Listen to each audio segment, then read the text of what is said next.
Welcome to El Salvador, the country famous for cacao, coffee, indigo, and Bitcoin. Bitcoin. Bitcoin. Bitcoin. Bitcoin. Bitcoin. Bitcoin. In this borderless episode, I will explore El Salvador with you, and I will name 5 things that Bitcoin fixes here. As always, I'm traveling with spending exclusively Bitcoin, orange peeling people on my way, and enjoying these adventures as much as I can. Or not so much. No, please, no, why?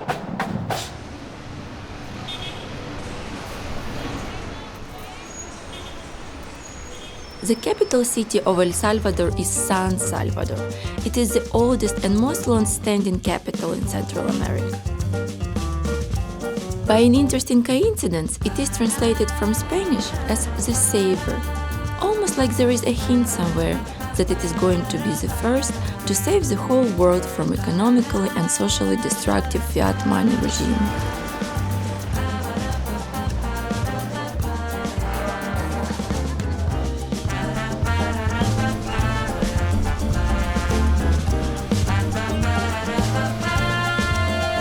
Point number 1, remittances. In El Salvador, 70% of the population receives remittances. The average monthly remittance transfer is about $200, and for the households that receive remittances, it makes up 50% of their total income. Now imagine that about 20% of it gets lost in fees and commissions by intermediaries and middlemen and never gets to the people most in need. Let me give you an example. If my Salvadoran friend Jaime Garcia, who moved to Canada when he was a teenager, wants to send $10 to his cousin in San Salvador, he will pay $3.24 or nearly 33% commission to Western Union. If he uses simple Bitcoin wallet, open source non-custodial wallet for the transaction, he will pay 10 cents or a 1% fee at most. Once his cousin receives the transaction, he can go to any of the 200 new Tivo ATMs that government built and withdraw the money. By a modest estimate of Nayib Bukele, the president of El Salvador, the country will save $400 million a year in remittance fees by adopting Bitcoin. But it's not just the fees. Having to deal with Western Union and similar intermediaries is slow, bureaucratic, and troublesome at both ends. Individuals are not the only who will benefit from permissionless, instantaneous, and virtually free transactions. Businesses that rely on money transfers are trapped by limited choice and high fees. We met with an owner of such business and discussed this with him. We need sometimes to request payments in advance, or we need people to, to do some transaction for payments. And the only option that we have to receive payments in advance is PayPal, or the other option that is very expensive, the wire transfers, right? That's super expensive. And with PayPal, we've been having the problems that is very expensive as well, right? Because here in El Salvador, there is no PayPal, right? So our account have to be hooked up with a bank account in the United States, and then we have to transfer that money to that account that is below the Payoneer, and to cash it, we need to go to an ATM and catch that money, and it costs a lot of money, right? I have to wait until I have some much amount and just like to pull it out. Otherwise, if I cash money every a couple $100, I start to pay fees for every time, right? And the important is that we will have that money in advance. I'm not gonna need to wait for you to come here and pay cash, and you're gonna be carrying all that money in your pocket as well, because sometimes people, they don't want to carry all that money in the pockets, right? And also people, they don't want to go to the ATM machine here to cash money because sometimes they think that it's going to be a scam as well, right? So I think that's the reason I think Bitcoin is going to help us. Thanks for sharing this. Point number 2, traffic jams. In my previous episode, I complained about driving in Ukraine and even compared it to India. This was before I visited Latin America. Drivers here don't follow the rules. Cars without working stops is a common thing, and pedestrians are not people. Now imagine that this madness is multiplied by 10 times 2 days a month on the 15th and 30th. That's when a Salvadoran is getting his wage. On these days, you can spend hours in congestions listening to hot-blooded drivers giving each other driving lessons with their car horns and expletive language. I am very happy to report that Bitcoin fixes this too. With instant, zero-fee payment to his Chivo wallet, a Salvadoran would better be chilling somewhere in Pupusa Place on his payday. The simplicity of using Bitcoin and its decentralization promotes accessibility to capital, enabling unbanked population to become part of the global financial infrastructure. And I'm here to witness it.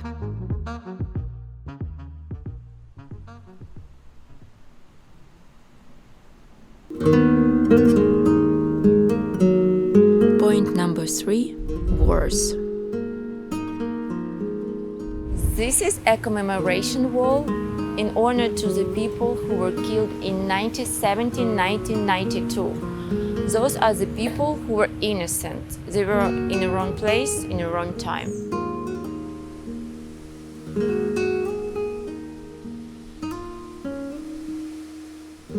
On the one side, there were rich people supported by government and military, and on the other side, poor people that were called guerrillas. So basically, it was really difficult to identify who was guerrilla, and any poor person could be killed because he's poor. You can see the names of the people and the names of the region where massacres took place. Massacre considered if 10 or more people were killed in one place.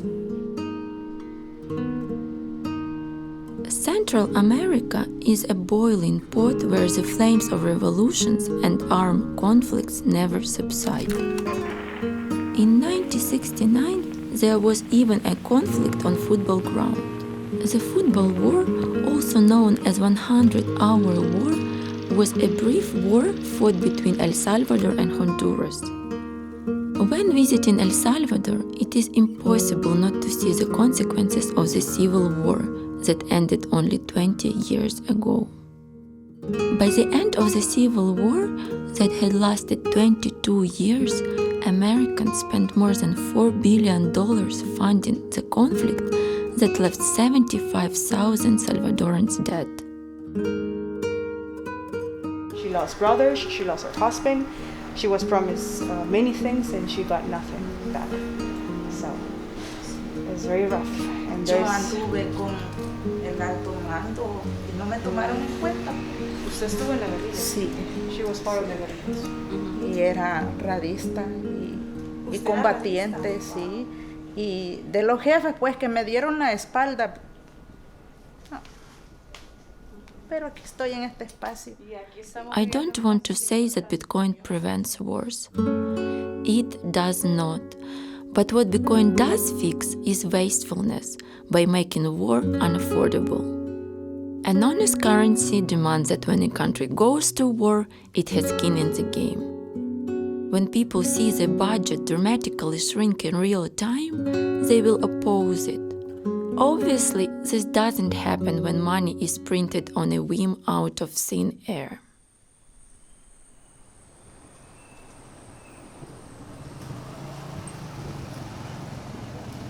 Point number 4, bad image.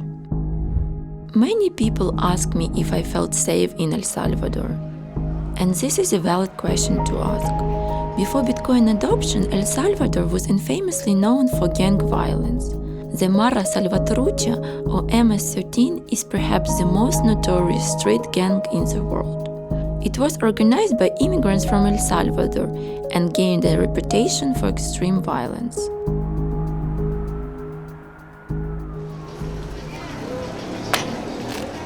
But it's not the reason why I felt unsafe in El Salvador. At the beginning of my trip, I tried the famous national dish called pupusas, and then I couldn't stop. I experienced a decrease in focus and concentration while I continued trying pupusas with different feelings. My mind was foggy, but I remember that you can order them filled with cheese, beans, or pressed pork. It comes with pickled cabbage, curtido, and tomato sauce, and definitely causes a serious threat to any tourist diet. Jokes aside, adopting Bitcoin as a legal tender is a great opportunity to rebrand El Salvador from a country known primarily for gang violence and a sluggish economy to a modern hub of innovation.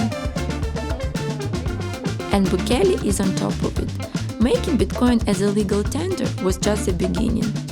Now he is building a Bitcoin city at the base of the Conchaga volcano.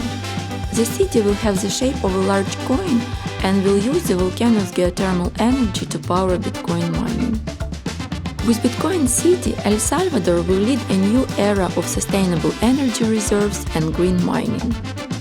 When the city becomes a reality, it will aim to achieve zero CO2 emissions and become a Bitcoin mining ecosystem driven by geothermal energy.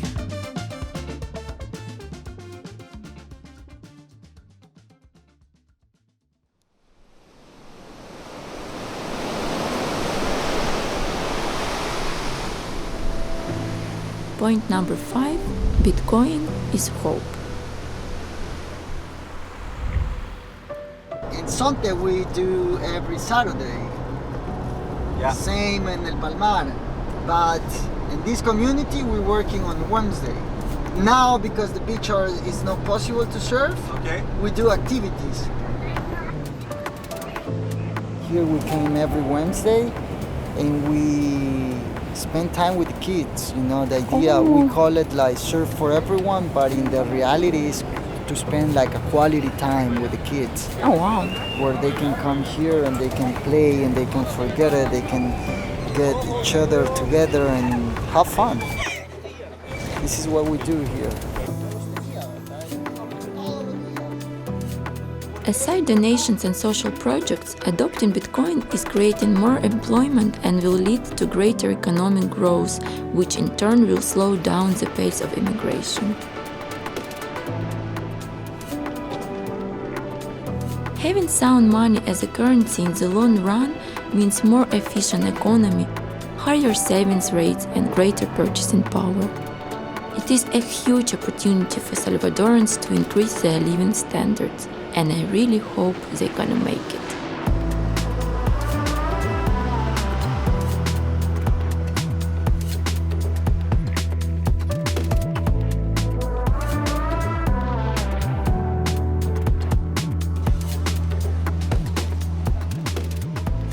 What are the things that Bitcoin fixes in your country? Comment below this video or send me a DM on Twitter and I will check it out and I will try to visit it too. Bye bye. Yo voy a pensar a ti mucho. Que te vas a ser un chico muy bueno. Alguna otra